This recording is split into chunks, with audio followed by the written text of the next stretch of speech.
All right, so are you ready to dive into a story that'll make you kind of question what you thought you knew about the human body? I'm ready. Let's hear it. Today, we are talking about Giri Bala, a woman in India who says she lived over 50 years without any food or water. Yeah, and what makes this deep dive even more fascinating, I think, is that we're looking at this claim through like a first-hand account from a book called Pasted Text. Oh, wow. Specifically, chapter 46. It's titled The Woman Yogi Who Never Eats. And the author actually recounts his journey to meet Giri Bala back in 1936. It's like we're stepping back in time. Yeah. 1936, rural Bengal. You're going down these rough roads in a Ford, and you're with the author and a small group. Wow. And they're all going to meet this woman who seems to defy like a basic human need, Sustenance, yeah. Sustenance. The author even says it was a super hard journey. Right. Like almost having to carry the car at some points. Wow. So it shows how important Giri Bala's story was, even back then, don't you think? Oh, absolutely. I mean, people were willing to go through all that to meet her back then when travel wasn't as easy. Right. So they finally get to this like far off village, and they're met with crowds of people who are curious. Can you picture that? I can only imagine. It sounds like quite the spectacle. Yeah. And then like in the middle of all the excitement, there's Giri Bala, and she's described as having this simple, unassuming presence. Almost a motherly aura, even with her unusual claim. And she doesn't shy away from it at all. No. She says right out that she hasn't had anything to eat or drink for over 56 years. From age 12 to 68. Wow. The author was, of course, skeptical at first, I would be too. but when he even asked her brother, the confirmation was immediate and unwavering. So how does she explain this? When she talks about a turning point when she was 12 and living with her husband's family. Okay. Her mother-in-law, she was always making fun of her for eating too much. Oh, wow. And one day, hurt by the criticism, she vowed to never eat again. That's a powerful moment in her story. It is. And then she describes praying really hard for guidance. And then her guru appears as if in answer to her prayers. It sounds almost unbelievable. I get your skepticism, but remember, we're seeing all this from the author's point of view. True. Like his experience meeting her and hearing her story firsthand. That's a good point. So this guru initiates Giri Bala into a Kriya technique that supposedly frees the body from needing food. Right. And this Kriya technique, it's shrouded in secrecy, but supposedly it uses a specific mantra and breathing exercises to change the body's energy needs. Interesting. Yeah, it's intriguing because this concept kind of lines up with breatharianism, the belief that you can live without food and just rely on prana or life force energy. Now that is fascinating. Have there been other cases of breatharianism documented? There have been claims throughout history, but they're often met with skepticism from the scientific community. So is there any science behind fasting for so long? Could her Kriya technique have some kind of physiological explanation? That's the big question, isn't it? Yeah. While science might not have all the answers right now, it's interesting to think about what human capabilities might be out there. Yeah. Maybe there are things we just haven't found yet, or maybe there's a spiritual side to this that science can't fully grasp. This is where it feels like we're stepping into unknown territory. Can you tell me more about the details of this technique? Well, that's where it gets more mysterious. Okay. The guru told her to keep it a secret, never to tell anyone. Why keep it a secret? What do you think about that? It's a question that kind of hangs over the whole story, right? And this tension between sharing and keeping secrets. Giri Bala seems okay with her unique path, while the author feels this urge to share it with everyone. Maybe the guru thought that if everyone knew the technique, it could be misused.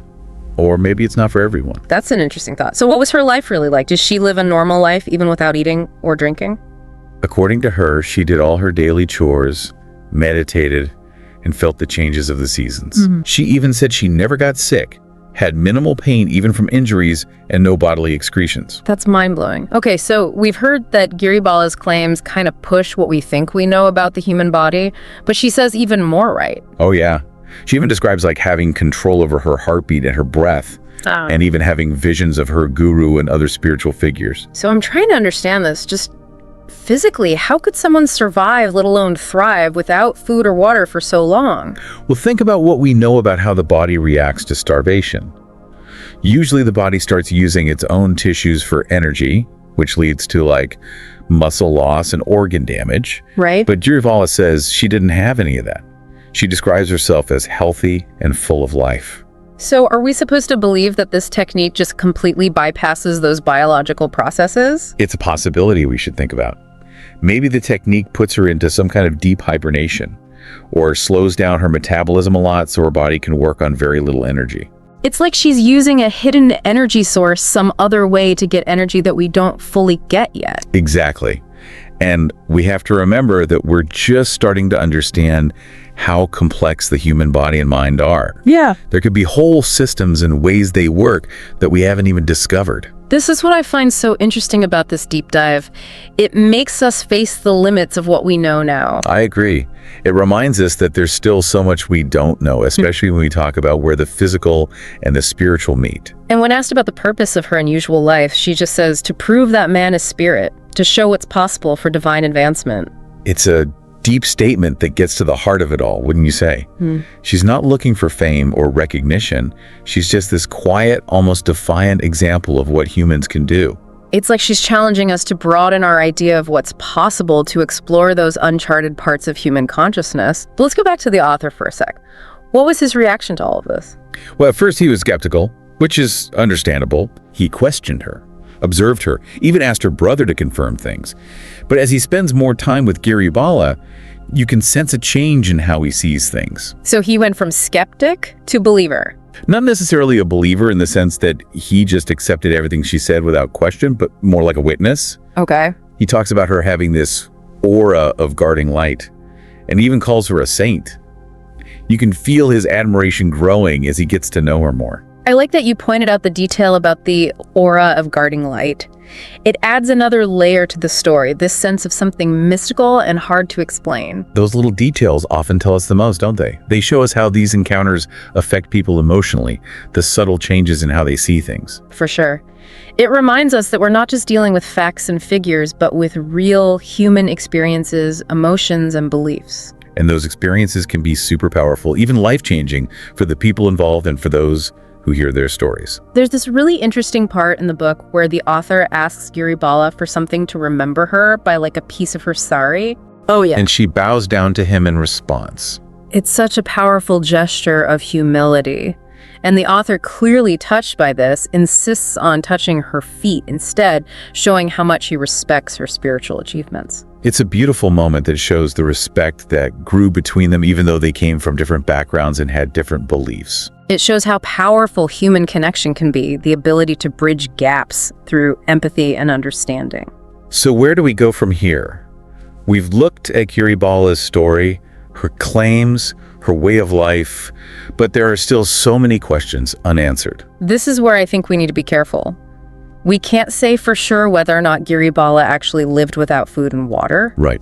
We weren't there, and we don't have all the information. We can't just jump to conclusions based on one story, no matter how interesting it is. But that doesn't mean we should ignore it completely, right? Exactly. We can approach this with a sense of humility, acknowledging that there might be things beyond what we currently understand. We should be open to the idea that our scientific models aren't perfect and that there are parts of reality we haven't even begun to understand. It's a good reminder that there are still mysteries out there, things that challenge our current ways of thinking and push us to expand our horizons. Exactly. And instead of trying to force these mysteries into our existing ways of thinking, maybe we need to be willing to change our ways of thinking to include the unknown. That's a powerful way to look at it. So how do we reconcile this with the scientific method, with the need for evidence and verification? I think it's about finding a balance between skepticism and open-mindedness. We don't have to give up critical thinking to explore what's extraordinary. It's about asking the right questions, considering different points of view, and recognizing that our knowledge has limits. And who knows, maybe someday more research will shed light on Giri Bala's story and unlock the secrets of her amazing life. Yeah. But even if that never happens, the impact of her story stays with us. She challenges us to think differently about what humans can achieve, the power of belief, and the mysteries that might be hidden within us all. She encourages us to embrace the unknown, to question what we think is true, and to never stop exploring the edges of human experience. And that in itself is a profound takeaway. So we've really gone deep into the story of Giri Bala, this woman who seemed to live beyond the limits of the human body. It's a story that mixes science and spirituality, fact and legend, what's possible and what seems impossible. So for our listener, what are the main things to take away from this incredible story? What should they be thinking about after hearing all this? I think the most important thing is to come at this story, and others like it, with an open mind, but also a healthy dose of skepticism. Right. Don't just believe everything you hear, but don't dismiss it right away either. It's about finding that sweet spot between being curious and thinking critically. Exactly. Really engage with the story. Think about the evidence, and in the end, come to your own conclusions. But maybe even more important, let Giri Bala's story encourage you to question your own ideas about what's possible. Yeah, because what if what we know about human potential is just the tip of the iceberg? What if we have abilities inside us that are just waiting to be unlocked? That's a fascinating thought, isn't it? And even if we never fully grasp what was behind Giri Bala's claims, the effect of her story stays with us. It's a call to explore the edges of human experience, to approach the unknown with curiosity, but also with careful judgment. And to always keep asking questions, even when the answers seem impossible. Because when we're trying to understand something, the journey itself is often the best reward. I agree. And that's what makes exploring these kinds of stories so valuable. They challenge us, they make us think, and they remind us that the world is full of amazing things and mysteries. So there you have it, our deep dive into the story of Giri Bala, the woman who said she lived without food or water. We hope this deep dive has made you curious and left you with more questions than answers. Yeah. Because ultimately, it's the questions that keep us searching, learning, and growing. So keep exploring, keep questioning, and who knows, maybe you'll find some incredible truths of your own. Until next time, keep diving deep. And keep those minds open. Thank you for listening till the end. Please subscribe, turn on the notifications, like, comment, and share with your friends. This will help more listeners to discover our channel and content.